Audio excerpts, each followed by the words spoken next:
Welcome to the Central Pennsylvania Music Podcast. Tonight, Dave Still and Brian Seneca. This episode is sponsored by Members First. And now your hosts, Daniel Kime and Alan McCutcheon.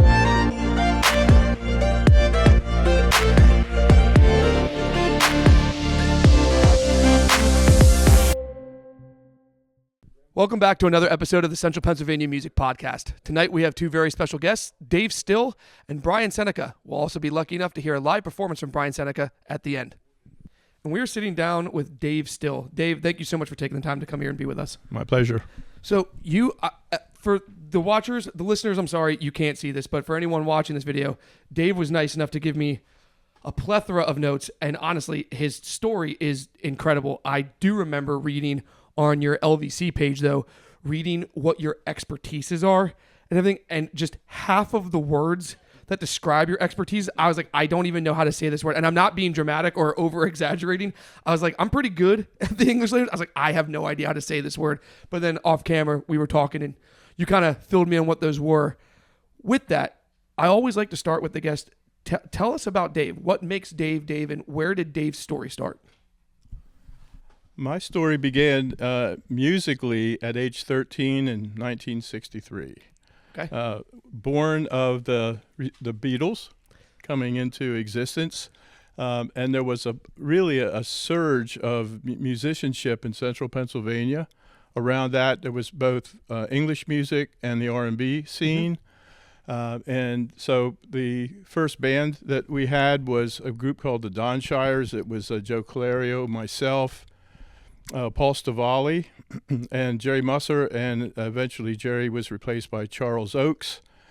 We played from 1964 through 67. I was too young to drive when we began, so my dad had to drive me around with my drums in the back of his car. That's awesome. And we went to every place. I think we played every fire hall in central Pennsylvania back then, and we went as far north as Clearfield. Really? Back in those days. I then went to college, which was an interruption in my drumming career. Don't you hate when that happens, when you have to start adulting instead of chasing your dreams? And played in bands up there through the years. Notably, the first band was some guys from Philadelphia, really talented musicians. They were sort of a horn band, Blood, Sweat, and Tears. Okay. Yep, Chicago, yep. A lot of those kind of things. Then the other, and these names, I love these names. City Chicken was another band, and Mud Ramp. Now, where those names came from, I can't begin to tell you. But they're so unique, they stick. And also I looked at some of the names recently and don't know where those came from either. So, okay. So it looks like they kind of fit into the scene. Post-college,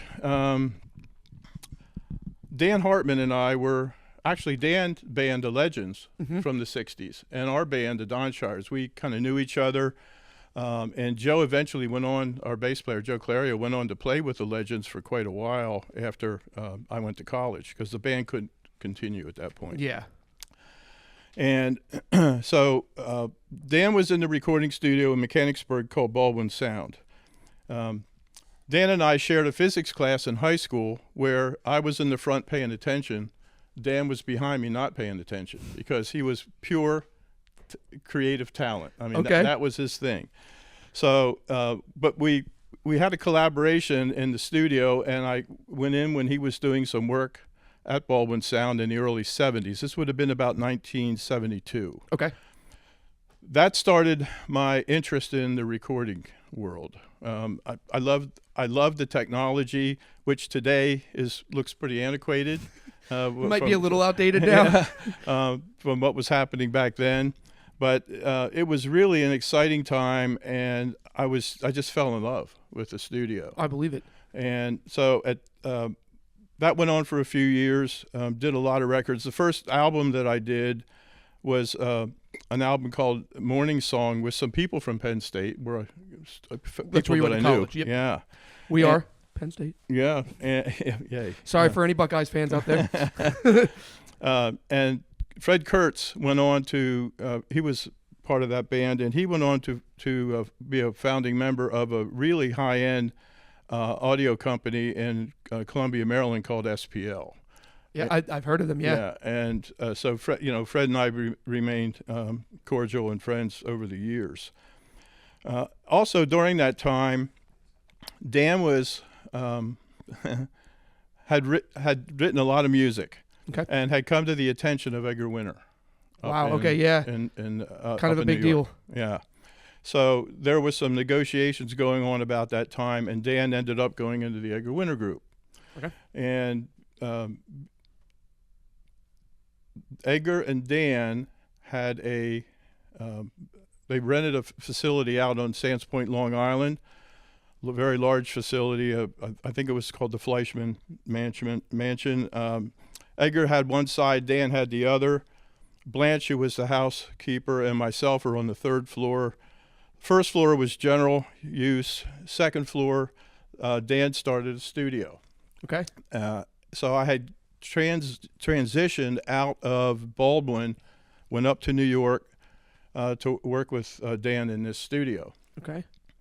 And there were some good and some not so good things that came out of that, because I was familiar with the Baldwin facility, both the control room and the tracking room, knew how to use it, was accustomed to it, knew the microphone systems that we had, learned how to use them quite well at that point.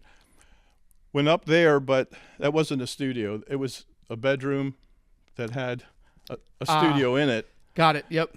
The recording area was the downstairs had a very large open living room that's probably bigger than most people's houses. That's where the Edgar had his acoustic piano, and they set the drums up down there. And that was the first album I did with Edgar. And in retrospect, I probably shouldn't have done it, because I wasn't acclimated to that all facility. The dynamics. It was all new. Yep. Different mics, different acoustics, different room, different everything. That's a lot of brand new variables. Like, they literally just introduced a brand new equation to you, and they didn't even let you try to solve the equation before they're like, get to it. It was just jump in and go. Okay. Yeah. It wasn't bad. It wasn't a bad experience, but it could have been better in my opinion. So we were there for about a year and a half, 2 years. Went on tour with them, mixed them live when the Edgar Winter Group went on tour. I think we did 60 cities in 90 days, the first tour that we did. Shoo! Yeah. And so Man, you guys were pumping. Yeah, it was a lot of fun. I got to see a lot of the country. It was a great experience. Following that, the studio moved to Westport, Connecticut, and there was a Georgian house up there that Dan rented. Sort of a similar situation where the control room was on the second floor bedroom on one end of the building. The tracking room was what either was a one-room schoolhouse or a ballroom. I'm not quite sure. A small ballroom. You're like, it was some kind of hybrid in between. Yeah, big open space, but great acoustics. Great acoustics. Okay. And that's when things really started to click. And so, but we had no visual contact between the control room and the studio tracking space, which means that you had to have that ear. You had to listen. Listen. So one of the albums that kind of kicked things off for Dan and his studio, and great talent, by the way, Dan Hartman, incredible talent, was just a joy to work with. Very helpful, very supportive. If we needed equipment, he made sure we had it. But he let me take care of the technical side of the physics. Okay. From the physics class back in high school. It's funny when a type A and type B meet, what can happen when you let type A do type A and type B do type B. Yeah, it was a great experience. But Images was the first album that was put out by Dan, and it wasn't quite meant for commercial purposes. It was more of an introductory album to introduce Dan and his music and his talent to the rest of the music community in New York City and LA, of course. So a lot of things happened after that. One of the because the studio was in a large house, we could actually host the artists. They would come and stay there with us at the studio. You guys were doing like what, and this is no shade to Atrium or whatever, but like you're doing what like other big production companies are doing now, where they're like, oh, like they build a facility or they partner with like a hotel so they can bring the artist in and they can stay there for a while to start doing the recording, rather than just having to book them like a day and have to like bang out all of those songs. You're like, no, like just come hang out, come stay here. We'll let the juices come naturally, and then we'll hit the record button. Everybody stayed there. We all ate dinner together. We had someone who prepared meals and took care of the facility for us, who stayed there. That's awesome. And so it was a collaboration, both at a personal level, a music level, and a professional level, that I think really helped elevate some of the opportunities that we had. So some of the first records, and I'm gonna you probably know more from my notes than I'll remember. It's okay. They're talking about 45 years ago. Oh, It's a while back. I can't tell you what I had for dinner last week. That makes you feel any better? I'm right with you. Although it's this morning for me. Rick Derringer was part of that group with Dan. One of the first records that I worked with Rick was Guitars and Women, and his guitarist at that time was Neil Giraldo, who went on to marry Pat Benatar. And Legendary. Myron Grumbacher was the drummer on some of that, and he was a good drummer. I enjoyed Myron. And so that was an interesting footnote as what was happening. Things were stirring up at that time. There was a lot of activity with the music. And so we got through those types of things. Then the Images album got the attention of Foghat. Oh, wow. Okay. So one of the next albums we did was Foghat, Night Shift. We did that there. They all stayed with us, did the whole thing that we usually do. That's awesome. And then 38 Special was the first two albums with 38 Special were done there. This is all between 1976 and 1982, what I'm going to talk about up there. And then we're going to come back to Central Pennsylvania. Yeah, absolutely. I'm just living in awe right now. I'm going down this the story road with you, and I'm just like, man, I feel like the good times were maybe behind us. I don't know. I feel like musically, I mean, there's so much that happened in those time frames. But please continue, sir. Yeah. It would be hard to duplicate in some ways. Yeah. In some ways. So we did those two albums, and then there was an introduction to Johnny Winter. Johnny Winter got interested. Obviously, Edgar and he were brothers, so there was a lot of sharing of information. So Johnny came and met me one evening and said, what's going on with this studio, and met me. And he was an interesting character, to say the least. But, loved blues, was really into the blues scene. And he, at that time, Muddy Waters and he had started a collaboration after Muddy's record album label had ceased to exist. They were only doing reissues. Okay. So Muddy ended up then signing with Blue Sky, which is Johnny Winter's, all the labels. Steve Paul had the label Blue Sky. So Dan, Edgar, Johnny, Muddy, Rick Derringer, they're all in the Blue Sky label. So it was a bit of a family thing, with the artistry. And especially since they had stayed in the house, you all knew each other, you had all of that camaraderie already. Yeah, it was already in place. That's awesome. So the first album, which is really almost the pinnacle of my experience, and one of the few regrets, I don't have many regrets, one of the few regrets that I have is that we did not videotape the Muddy Waters Hard Again session. It was done in 3 days. Everyone was live in the studio space. Everybody. So we had Muddy Waters and Johnny Winter, Pine Top Perkins on the keyboards. Okay. Willie Big Eye Smith on drums. James Cotton Okay. Yep. on mouth harp, and everybody played live at the same time. It was interesting. One of the comments that I read on the Wikipedia about the Hard Again album is one of the contributors said it sounded like it was recorded live. It was. Everything happened at once, and from a recordist perspective, plus I couldn't see. You know, I mean, I'm up in another space. On another floor, yeah. After we got set up and rolling, I couldn't really see anything. But Muddy would rehearse a song once, maybe twice. If it didn't sound good to him after 2 attempts, he said it's not worth doing. But they would rehearse it, and then they would say go. Okay, so I had to make sure that I was paying ready, attention, because I was on a 24-track recorder on the board on the other end of the house.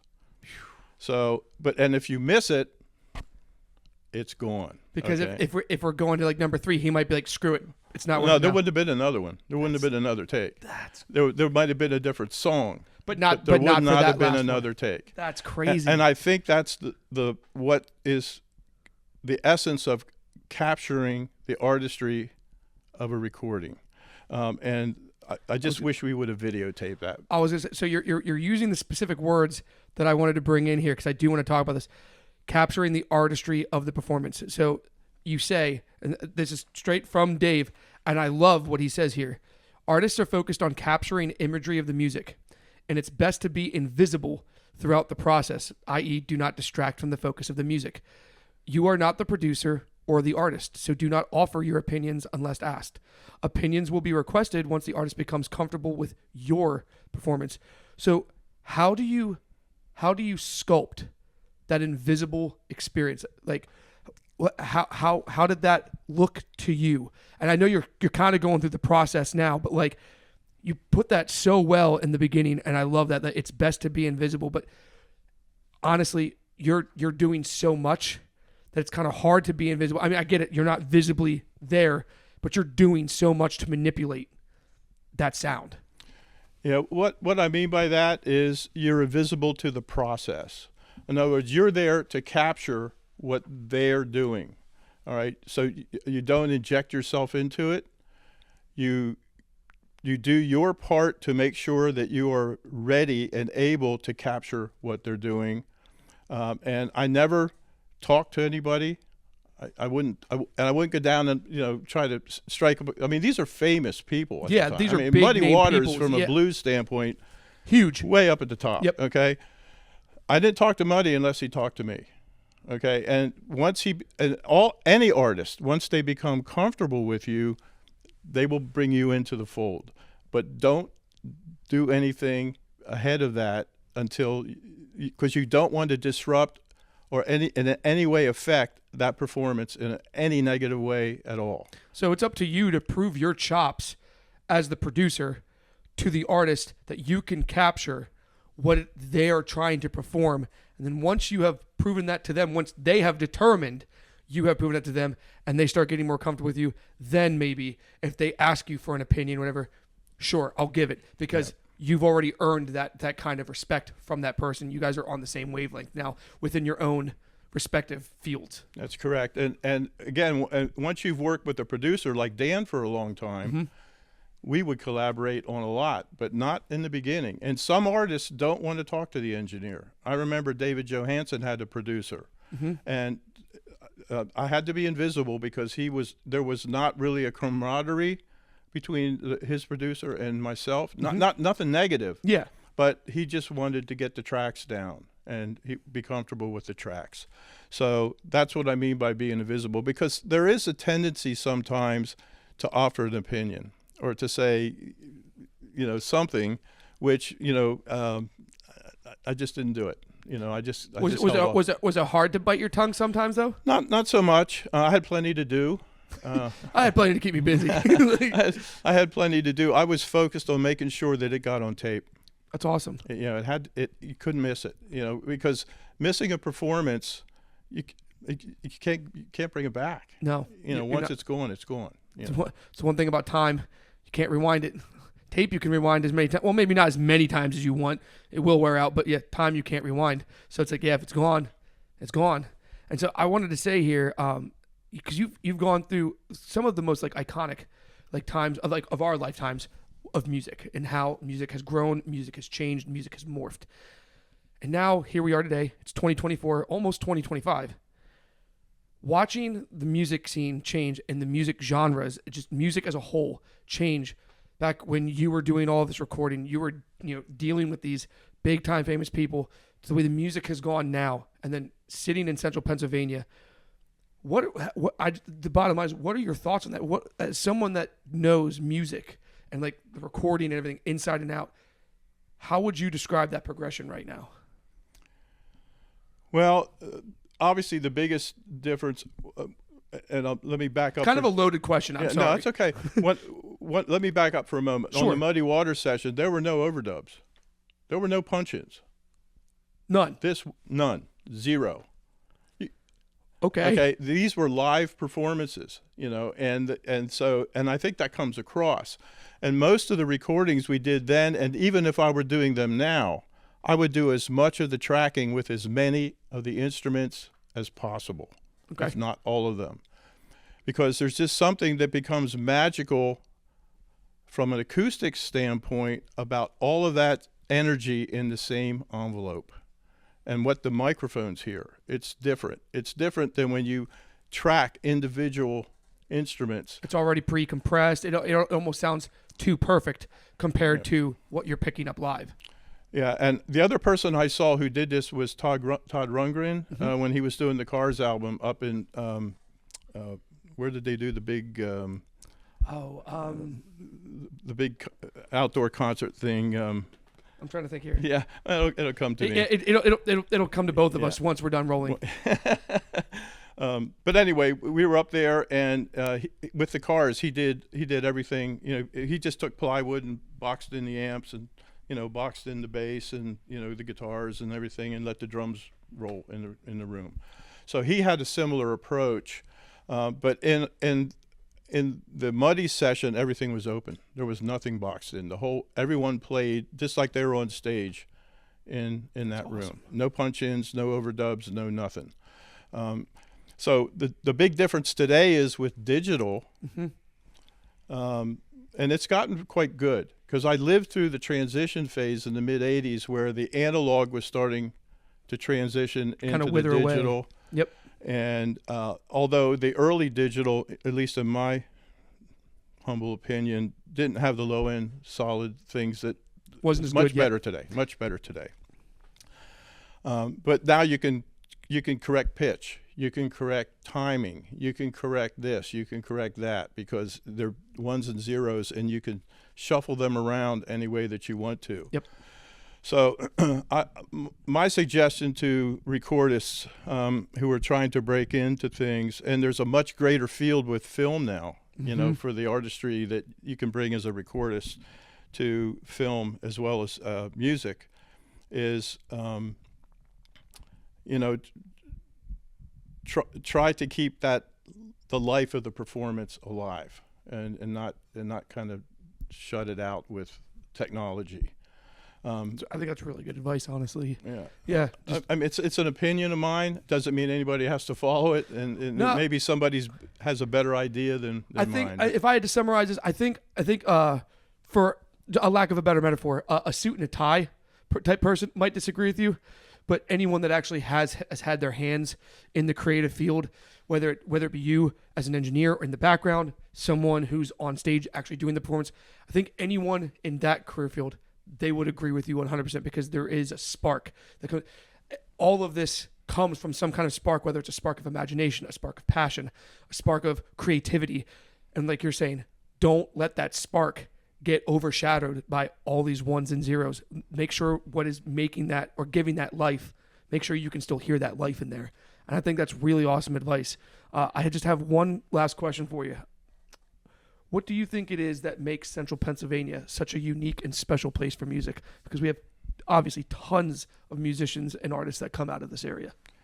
Yeah, it is unusual. I mean, right? and it goes back to the 60s. I mean, it started Jimi Hendrix bass player was from Harrisburg. Yeah. Okay, in the '60s, one of his bass players, Dan Hartman, and some other, a lot of other people. I mean, there just seemed, and the number of bands and the places to play that were, they're not quite as many today, but there was just so much going on. It was driven partly by the English music craze. Yep.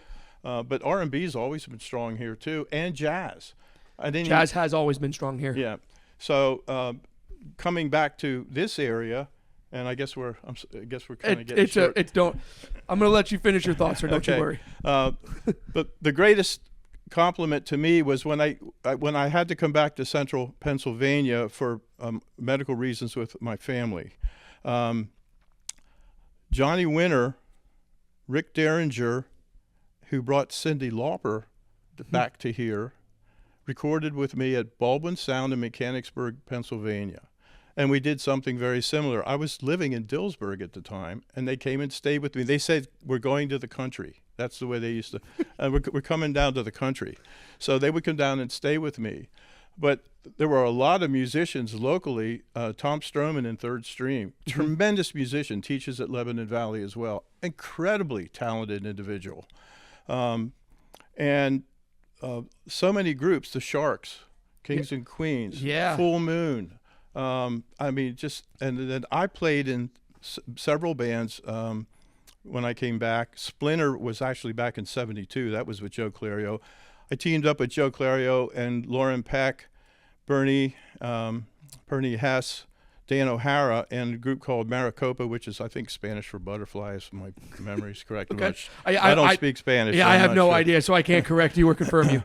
and a couple others. But, I mean, even after I came back to the area in the 80s, there was still just a plethora of tremendous musicianship going on and people willing to get into the studio and take a shot. Give it, see what they could do to make things work out for them. And some of them are still playing today. Yeah, we have legends that have come out of Central Pennsylvania. Yes. And it's like it's just crazy. And I'm just so happy that I was able to, as small as my chapter might have been in the music scene, I put my stamp on there. I'm in the history, so I'm proud of that. And now I'm just happy to be doing what I'm doing now to continue supporting the music scene. Not only just, the people on stage, but people like yourself that, without people like you, the people that are on stage would have no reason to be on stage because there'd be nothing to sell. There'd be no product to sell. Quite kind.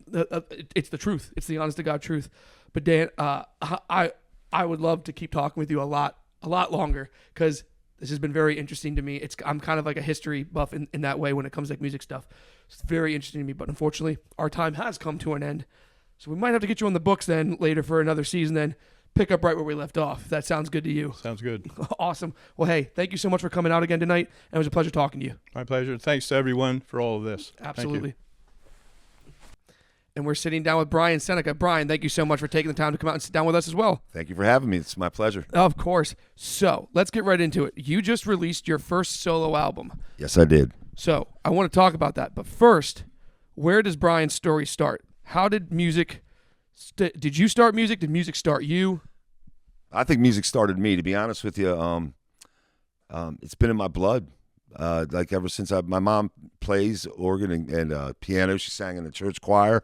But the big game changer was when I was about 6 years old. My Uncle Dave Sheets gave me Meet the Beatles. Changed my life. I mean, I played sports all up through high school and everything, but that bug bit me right then, and it's been in my blood ever since. That's awesome. So, I mean, you've collabed with, people like Greg Platzer.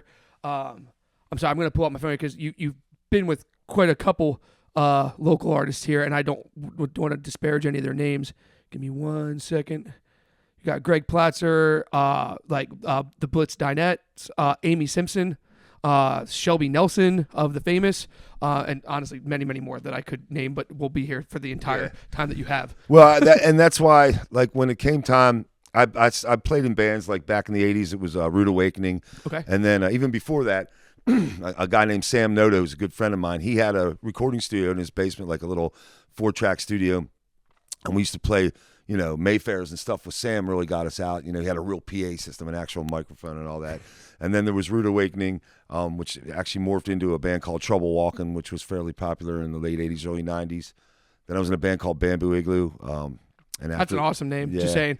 I just love that name. I never it named makes it. no sense, and that's what's awesome about That's it. why, we figured nobody else had it, And then from that, my best friend Jerry Simpson was my drummer, like a brother to me. We went and we formed Zero Gravity with Rich Van Devender, and that band was together for 22 years. But yeah, I'm blessed that I have a lot of friends. I mean, I've been doing this a long time. I started playing clubs when I was a teenager, and when I decided to do a solo record, it sounded pompous for me to even say that, but I said, well, I want to do it, and I want to do it with my friends and make it very communal, you know what I mean? Yeah. And because there's nothing I love more than making music, especially with my friends. And Mike Giblin, Red Chuck Studios right down the road, that's where we cut the record. We go down on Sunday afternoons, and like Dave was saying earlier about cutting live, we cut the record live. I mean, we overdub vocals, obviously. Sure. And some guitar solos and things, but I think there's more emotion. I think there's more of a feeling when you do it live than when you track things. Yeah. And I thought, well, if I'm going to do a solo record, I'm going to incorporate all my friends the best that I can. And I think the product turned out fantastic. I'm happy with it. That's what I mean, we talked a little bit off camera. I loved what I heard. My favorite song was, you were telling me it was actually the last song to actually make the cut. The name of the song again was All I'll Ever Be. All I'll Ever Be. Dude, I love that song. Thank you. The vibe is like so on point. Like I was listening, I listened to it in order. First song, very good. I got to be honest with you. The very first vibe I got, I hope this is a compliment, I got Bruce Springsteen. Like as soon as the album started, like your voice and everything, I was like, this dude kind of sounds like Bruce Springsteen. I was like, I feel like that's like, I was like, I don't know. I've not heard any other local artist that was my very first like thought. I was like, I hope he thinks that's a compliment. I was like, because the man is legendary. So I get that. I get Steven Tyler. I get Paul Rogers a little bit. People say I sound like that a little bit as well too.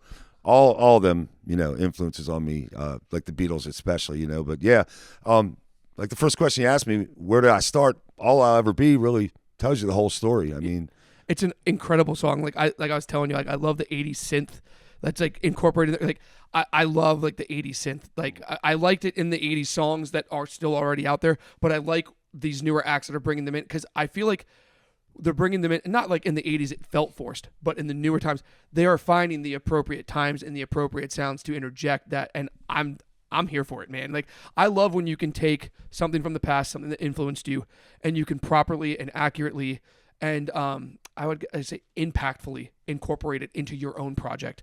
I think that's awesome. I feel like that's paying homage to like what influenced you by using it in your own creation. I think that's awesome.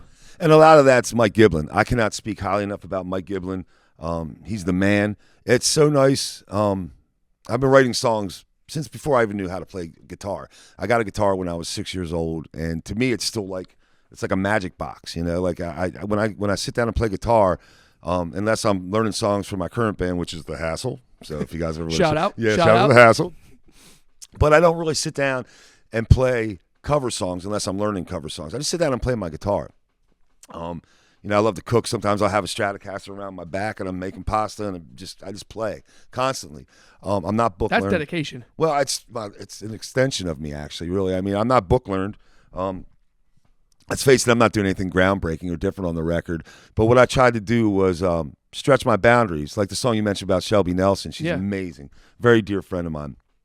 I wrote that song. It's called Your Love. I wrote that like at least 5 years ago, and I did a demo of it with my friend Italo Savaglio, and I just sang it by myself. And I thought, I was saying, what if I could write a disco song, which is kind of what it is. Yeah.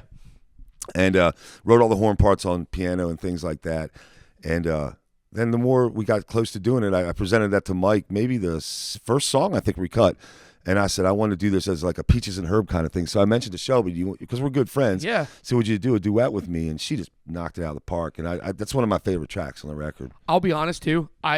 So I know I talked about the 80s synth, but like I love when someone writes a good love song and they accurately do a duet. You have the man singing his part and the woman singing his. Not that you can't tell a story with just one single musician, but it really paints the picture. And I think that having that dynamic difference between the voices of the female and the male, I think that really just it seals the emotions a lot thicker in the song, and I love that. Like when a song can give me goosebumps, or a song can kind of like bring tears to your eyes and stuff like that. That's what it's supposed to do. It's magic. Yeah. It's literally magic. Like, and that you have created that. You've helped create a product of that. And I know you're saying that, your album's not groundbreaking or anything, but like it's groundbreaking for you. It's your first solo album. So who's to say groundbreaking is subjective? You know what I mean?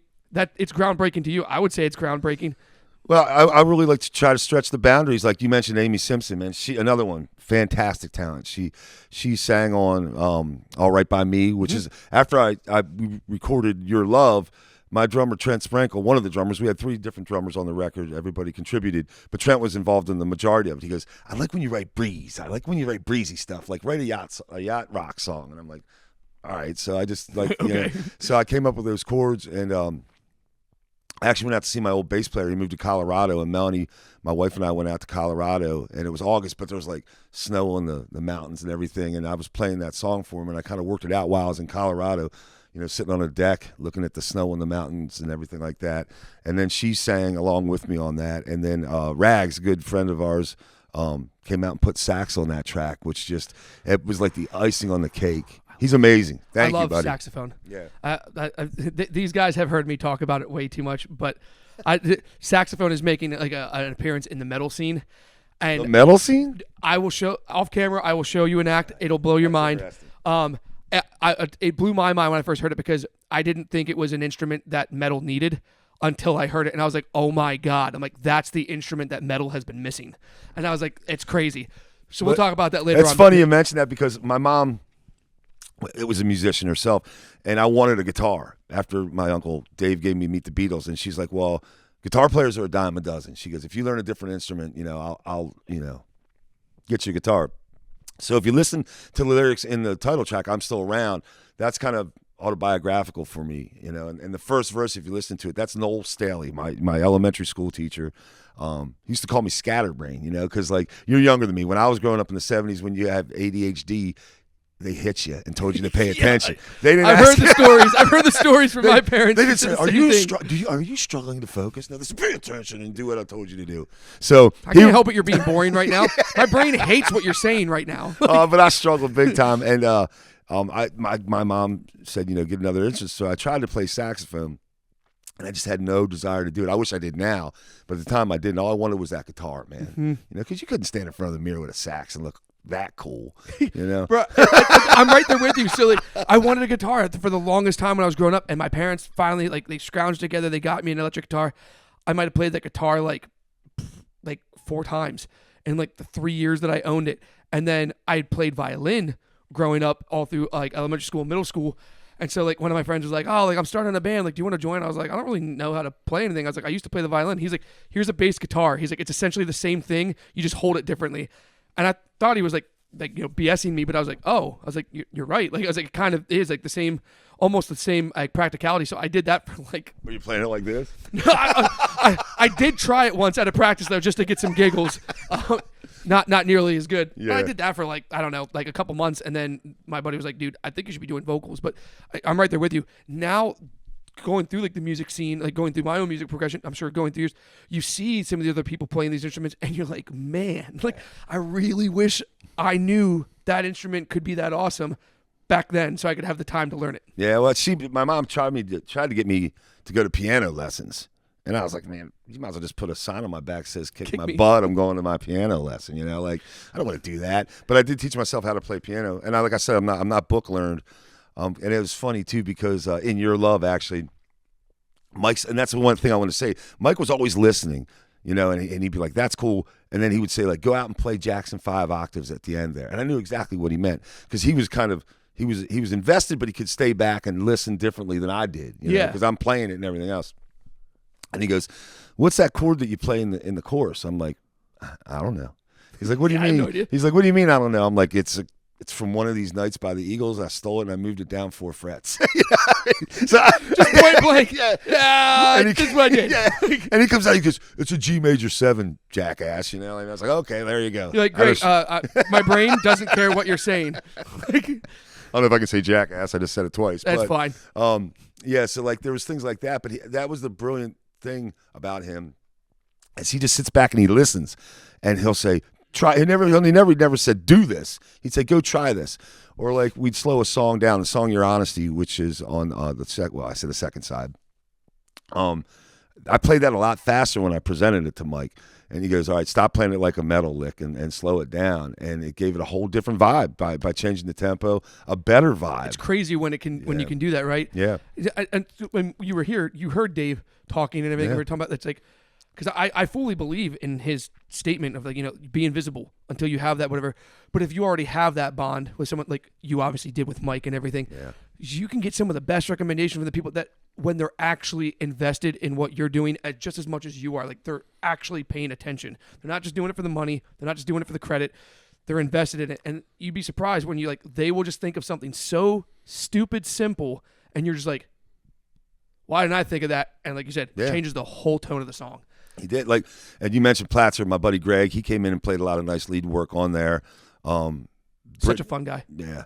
Brittany Martin, a friend of mine I worked with before, and then Amy, they did backing vocals. And forgive me, Mike, you'll be able to tell me what her name was, but the girl who did the backing vocals on All I'll Ever Be, because I finished doing the track, and then, you kind of leave it, and Mike would, send me an email at 4 a.m, say, I put some keyboards on here, I put some bass on here. Why is it it's always like that? You get them at 4 a.m. Yeah. You're like, dude, did you go to sleep yet? What is going on? Well, he was invested in so many ways, and I just left his house before I came here because I have another record basically written, and I want to work with him again as soon as possible. So I went down and presented him some songs, and he'll be like, slow that down, do this, and he sent me the final product, because in the breakdown of that song, when it stops and I come back in after the solo, I'm a big Queen fan. I love 70s Queen especially. Yeah. And I said, I want this to be big Queen vocal, big harmonies. And that's all we really talked about. And then he sends me this email of the song, and it's freaking huge. And it's just her doing all the backing vocals, with my vocal in the middle. And man, when first time Greg and I sat at his house and listened to it after Ronnie Rhodes, thank you Ronnie for mastering the record, mastered it, and we sat there with it cranked, and it was just so powerful. And it was because of her voice. All the contributions made the record as good as it is. And I'm looking forward to getting everybody together again and doing at least. So I got two things for you here. Okay. One, did we just get the exclusive that you have a second album coming? Well, eventually, yes.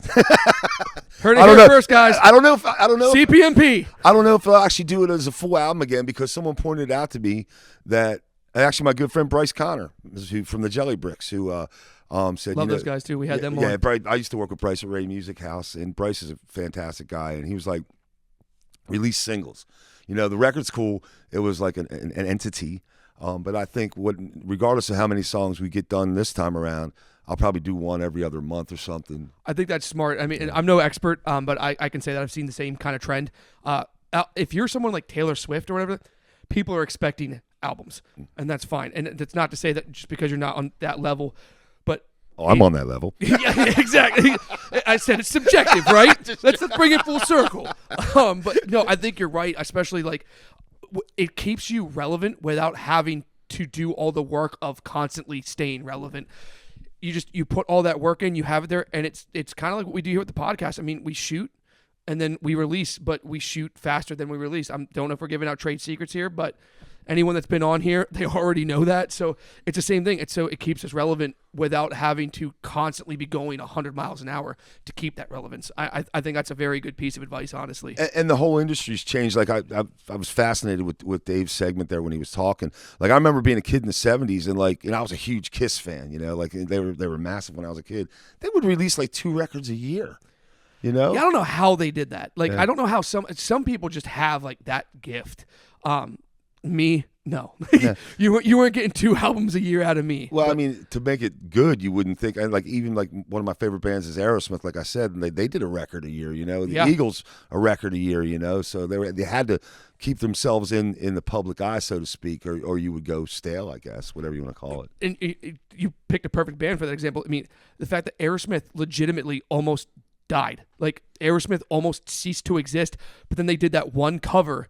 That was before that was even a thing of that R&B song, And that is what got them back on top. And from that point on, they exploded. And it's just like, it's crazy. Like, you could just stale out if you just do one thing wrong. And it's funny you mentioned Walk This Way was the hit that they did with Run DMC. I don't know if you listen to the whole album, but there's a song on the record called Unity. And it's like my James Brown kind of thing that I got my buddy Jamie Morrow, who I used to play all-star baseball with, and we went to high school together.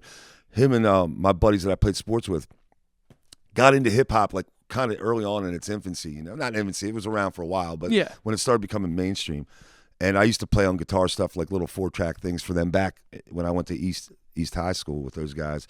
And I got a hold of Jamie, and I said, man, I want you to put like a little hip-hop section through the middle. If you didn't hear it, it's one of the things I'm really proud of the record, because the song's called Unity because every day you read the paper. Well, you don't read the paper anymore, but every day you turn on the news and you watch the news or whatever, and there's all this stuff about tensions and everything. But like the song itself speaks like, music is unifying. It doesn't have a color. It doesn't have a race.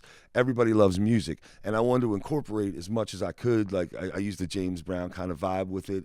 And then Jamie raps over the middle to kind of... I didn't get to that song yet. I apologize. So that's okay. I'm going to have to go listen to that then once we're done here. It's a pretty cool track. I really like the way it turned out. So. I can't wait to hear it, honestly. Yeah. I got 2 more quick questions for you. So one, what do you got coming up? You got any shows coming up? Well, I'm playing with Platzer and Greg Stout and Millhouse. We have a band called The Hassle. We're doing covers mostly with that. But actually, I'd like to put a band together with a lot of the guys that I did this with and do my own stuff maybe once every 6 weeks, and play venues where people want to come out and hear original music. I'm gonna tell you, you have the sound for it. Like the bars, the scenes, the venues, all of them, they will eat your sound up, man. I'm telling you that right now. I'd love to do that's my dream. That's why I started, is to write my own music. And if I can do that once every 6 weeks or so, and people actually show up, and I'm not like, thank you, and you, that would be great. So then this leads me to my final question. Right. Spinning right off that, you are someone that's still currently in the scene. You're someone that's been in the scene for quite some time. There is obviously something so very special about the Central Pennsylvania music scene. You go all the way back, like Dave said, all the way back to the 60s. For whatever reason, musicians get pumped out of this area like crazy. Being someone that's still active in the scene and has been in the scene for so long, what do you have to say to that? Like, what are your thoughts on that? I don't know, really have a definitive answer for you. I mean, there's a lot of different styles. It's different now, and Dave touched on this too. Like when I was coming up, man, I used to play 5 nights a week and work a day job, or at least 3 to 4 nights a week and work a day job. You don't have the venues like you used to be able to go play anymore. Yeah. But even like when I was in whatever prime I had, we rehearse every day that we didn't play, and then we go to see our buddies' bands. We go out and support them, and I don't know what it is. I mean, because you got like Brett. Brett was more a Mechanicsburg guy, not Harrisburg, so to speak, but Central PA. Yep. And Danny Hartman, which he mentioned, Danny was a Harrisburg guy. I don't really know what it is. I guess maybe because we are urban in a way, so there's different sounds, different styles. We're close to New York. We're close to Philadelphia. We are. Pittsburgh. Yeah. Pittsburgh's like really hard to break into though somehow. At least it was for us. Like when I was doing stuff, Pittsburgh was like the hardest scene to get into. Man. Philly, super easy. New York, super easy. Pittsburgh, you had to know a guy. It was weird. I didn't understand. But yeah, you're not wrong. I didn't really think about it, like the geography of it. Yeah. I think that's a good answer, man. But I don't know. I just hope whatever it is, I hope we just keep pumping stuff out. I hope to see you on the stage. I'm telling you, man, absolutely put time into doing your own thing then too. Keep doing stuff with the Hasslers, all that. Keep doing that, but definitely put time in there. I appreciate it. I like what I hear on that album, man. That means the world to me. I've had so much positive response from it. It's overwhelming, and I can't even tell you how much it means to me, because so many kind words from so many people. And I would like to do a live project myself with, it's not like I'm Cher. I mean, I'd split the money evenly, guys. So if anybody wants to help me out, I'm not Cher. That's awesome. So with that, do we get to possibly hear a little bit of your voice here live on the show? Yeah, if people can bear with me. I think people can bear with you. All right, we'll see. Awesome. Well, hey, thank you so much. Thank you very much. Pleasure talking to you, sir. Hi, this is Brian Seneca, and this is my song, All Right By Me.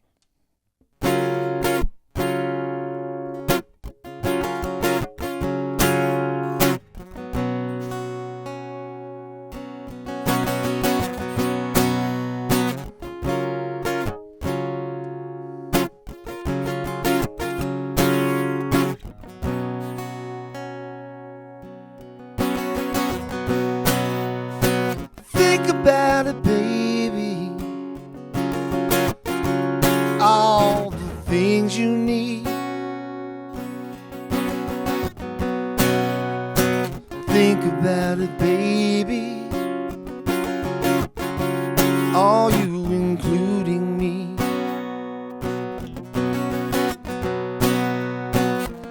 If you need your space, I'll just be hanging on. If you need to leave, then please don't stray too far.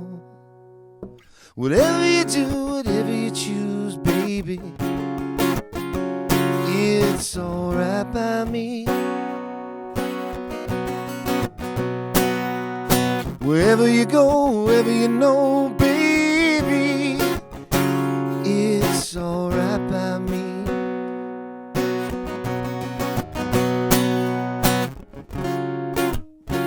No, I'll never hold you down.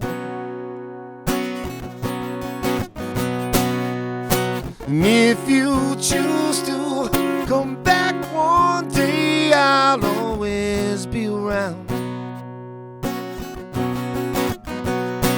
Find your place in life, find your peace of mind and be free. And when the sun don't shine and you need to smile, I hope you'll think of me. Think of me. Sometimes we're bad, but then sometimes we're good. But through it all, we did the best we could. Whatever you do, whatever you choose, baby, it's alright by me. Wherever you go, wherever you know, baby, it's alright by me. I never had it so good. I never quite understood just how strong this could be. Now you decided to leave.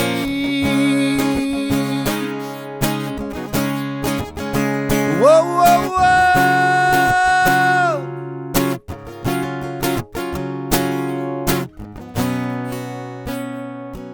No, no, no, no, no, no, no, no, no, no, no, no.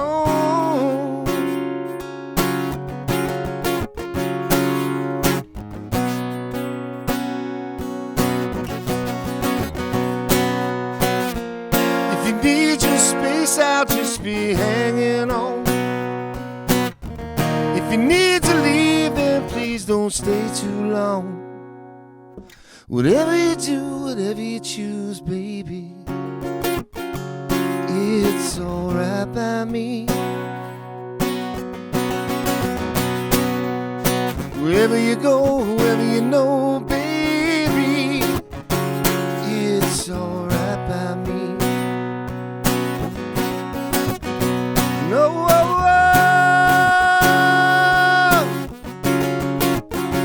alright by me. Alright by me. It's alright by me. It's alright by me. Baby, baby, baby, it's alright by me.